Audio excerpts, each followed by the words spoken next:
मुख्यमंत्री अशोक गहलोत ने चूरू जिले के विधायकों से भी वीडियो कॉन्फ्रेंसिंग पर बात की है और लगातार आपको बता दें कि जयपुर और अजमेर संभाग के विधायकों और सांसदों से चर्चा की। इस दौरान सीएम गहलोत ने कहा कि सरकार ने 4 करोड़ 46 लाख लोगों तक अनाज पहुंचाया और साथ ही सीएम ने कहा कि फूड सिक्योरिटी लिस्ट में जयपुर के बहुत कम नाम है और प्रदेश में पास की व्यवस्था को भी आसान बनाया गया है।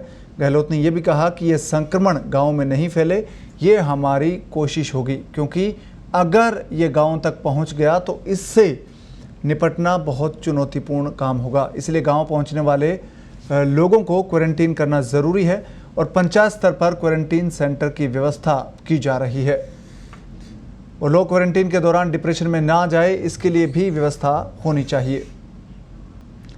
और मुख्यमंत्री गहलोत ने कहा कि सरकार का फोकस अर्थव्यवस्था पर भी है और इस पर सबसे बड़ा काम अभी चल रहा है।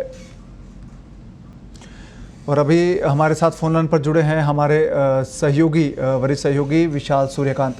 विशाल जी, ये जो मुख्यमंत्री ने एक पहल की है सभी विधायकों से, सांसदों से फीडबैक लेने की, इसके क्या मायने हैं, किस तरह से इस पहल को देखा जा रहा है? नहीं, उसके पीछे बिल्कुल स्पष्ट है कि ये जब से कोरोना के विरुद्ध जंग की शुरुआत हुई है, पूरी तरह से ब्यूरोक्रेसी में पूरी चीजों को देखा है, समझा है और अपने तरीके से उस पर नियंत्रण की कोशिशें हुई हैं। और साथ में राजस्थान के मुख्यमंत्री और चिकित्सा मंत्री रघु शर्मा अब इस पूरी मुहिम के अंदर धीरे धीरे तमाम जनप्रतिनिधियों को जोड़ना और उनका फीडबैक है वो लेना, क्योंकि अब जो संक्रमण का जो हम कह सकते हैं कि बिल्कुल चुनौतीपूर्ण जो जिम्मेदारियां थी वो धीरे धीरे कम हो रही हैं और इसके लिए एक मैकेनिज्म पूरे स्टेट के अंदर तैयार हो चुका है कोरोना से लड़ने के लिए, निपटने के लिए।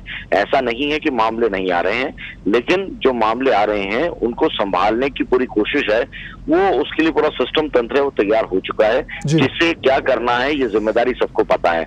अब मुद्दा ये कि जिन लोगों को जिम्मेदारी दी गई है वो ठीक से काम कर रहे हैं या नहीं कर रहे हैं, उसकी पड़ताल है वो जनप्रतिनिधि हैं, उनसे बेहतर कोई कर नहीं सकता लोकतंत्र के अंदर। तो उन तमाम लोगों से न केवल फीडबैक लिया जा रहा है बल्कि सुझाव भी लिए जा रहे हैं कि आने वाले दौर के अंदर क्या कुछ करना चाहिए राजस्थान की इकोनॉमी को लेकर, राजस्थान की पूरी व्यवस्थाओं को लेकर, कोरोना से लड़ाई के विरुद्ध, इवन लॉकडाउन को लेकर भी। क्योंकि आज रात को 8 बजे प्रधानमंत्री संबोधित करेंगे, उससे पहले कल है वो राजस्थान के मुख्यमंत्री ने अपना पीएम के साथ में संवाद किया था और उसके अंदर जो पत्रिका की ओर से पवन जो मुद्दे हमने उठाए थे, पहला तो ये कि शहरों के अंदर गारंटी योजना क्या लाई जा रही है, जैसा कि गांव के अंदर मनरेगा है और आज संभव है कि इस बारे में भी कोई ऐलान हो जाए कि वो मनरेगा के अंदर जो 200 दिन का है रोजगार है वो मिल जाएगा। तो ये तमाम चीजें हैं, लेकिन शहरों के अंदर क्या है, जो स्ट्रीट वेंडर्स हैं, थड़ी ठेले वाले हैं, अकेले जयपुर की बात करें तो 20,000 केवल लाइसेंस है वो जारी किए हैं नगर निगम से, लेकिन अगर ऑफ द रिकॉर्ड अगर देखें तो 1.5 से 2 लाख है वो स्ट्रीट वेंडर्स हैं, थड़ी ठेले वाले हैं जो काम करते हैं। आज वो शहरों के अंदर बिल्कुल कैद हैं, उनकी जिंदगी रुकी हुई है और उनको रोजगार की जरूरत है, क्योंकि इस कोरोना काल के बाद भी लोगों की जिंदगी जीने का तरीका, लाइफस्टाइल, फूड हैबिट्स हैं, वो सब कुछ बदल जाएंगी, लोग एहतियात बरतेंगे। तो ऐसे में थड़ी ठेले वाले हैं, खोमचे वाले हैं, फूड के स्टॉल लगाने वाले हैं, स्ट्रीट वेंडर्स हैं, उनकी स्थिति बदलनी पड़ेगी। तो शहरी गारंटी योजना की बात है वो जोर शोर से यहाँ पर उठाई गई थी। इसके अलावा जो EWS लोग हैं, आर्थिक पिछड़ा वर्ग जिसको कहेंगे, उन लोगों को फूड सिक्योरिटी एक्ट के दायरे में लाया जाए कि वो अगर खाने की जरूरत है तो खाना देना, सरकार की गारंटी का जो कानून बना हुआ है उसके अंदर उनको लाभ मिले। ये भी एक 2 मुद्दे पत्रिका टीवी की ओर से लगातार उठाए गए थे प्रेस कॉन्फ्रेंस में, तो इस पर भी एक बातचीत हुई है। आज देखना है जब 8 बजे पीएम मोदी बोलेंगे तब कौन सी बातें राजस्थान के संदर्भ में, और ये लॉकडाउन 4 लागू होना ये तय है इस देश के अंदर, लेकिन अब इसकी चाबी है क्या केंद्र सरकार अपने पास में रखेगी या राज्यों को अधिकार देगी, उस संदर्भ में भी राजस्थान है वो अपनी तैयारी कर रहा है। तो आज की जो बैठक है वो उसका परिदृश्य काफी कुछ है, वो आज रात की जो पीएम मोदी की जो घोषणाएं होंगी उसके ऊपर ही केंद्रित रहेगी, उसके आसपास ही केंद्रित रहेंगी। राज्यों को कितनी छूट मिलती है उसके आधार पर ही राजस्थान की सरकार है वो आगे काम कर पाएगी।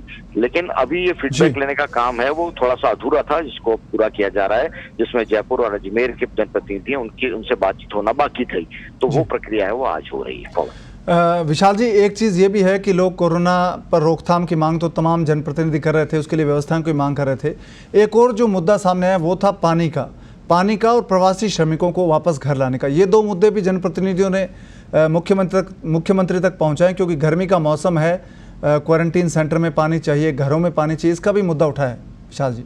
नहीं, बिल्कुल पानी की समस्या और पानी की समस्या से जूझते हुए सोशल डिस्टेंसिंग की पालना कैसे हो पाएगी, एक बड़ा सवाल था कि अगर पब्लिक आपका डिलीवरी सिस्टम है या कॉलोनी के बाहर, बस्तियों के बाहर पानी की टंकियों तक पानी अगर पहुंचा रहे हैं तो तब लोग हैं वो कैसे उन तक पानी पहुंचेगा, जिसमें सोशल डिस्टेंसिंग है उसका ध्यान रखना है। तो ये तमाम परेशानी अब कोरोना जनित जो पूरा माहौल है उसके बाद में हमारी रोजमर्रा की जरूरतें हैं वो कैसे चलेंगी, तो ये पानी का प्रबंधन करना ये सरकार की प्राथमिकता में शामिल होगा।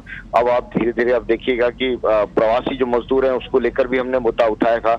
हमने लगातार प्रोग्राम्स किए थे, सुनो सरकार प्रवासियों की पुकार, या हमने कहा कि सुनो सरकार सड़क पर कामगार। इसके बाद बड़ा एक मार्मिक वीडियो है वो तैयार हुआ था प्रवासी मजदूरों के हालात के ऊपर।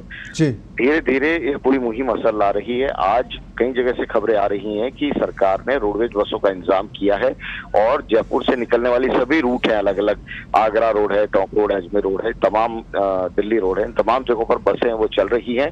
जो पैदल यात्रा पर निकले हुए मजदूर उनको गाड़ी में बिठाकर एक जिले से दूसरे जिले की सीमा तक पहुंचाया जा रहा है। तो ये कोशिशें शुरू हुई है, लेकिन ये बिल्कुल ऊंट के मुंह में जीरा है। हम ये कह सकते हैं कि शुरुआत है वो नए सिरे से हुई है, लेकिन बहुत कुछ काम की जाने की जरूरत है।